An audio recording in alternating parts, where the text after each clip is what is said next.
Notre lotissement comporte 116 villas et c'est dans le canton de Vaud le plus gros lotissement au chauffage électrique. Les villas ont été construites dans les années 80, entre 85 et 89, et à l'époque, il y a eu obligation de s'installer en chauffage électrique.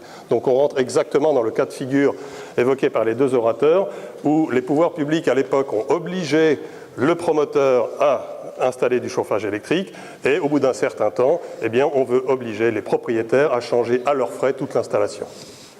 Donc ça fait plaisir à personne. Mais nous sommes dans un lotissement qui vit beaucoup, c'est-à-dire qu'il y a quand même beaucoup de mouvements de propriétaires.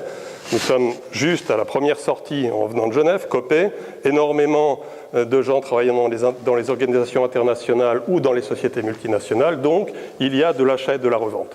Et qu'est-ce que l'on a constaté? C'est que le chiffre donné par M. Bollet tout à l'heure était complètement faux. Ce n'est pas 100 000 francs que perdent les biens chez nous, c'est 200 000 francs. Une maison s'est vendue le mois dernier.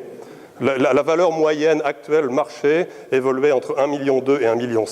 La maison était en vente à 1,5 million. Au bout de 6 mois, elle est partie à 1,3 million. Voilà. Un des membres qui a fait les travaux avec moi a essayé de vendre pendant 1 an son bien. Il a eu des dizaines de visites. Dès qu'il disait chauffage électrique, terminé.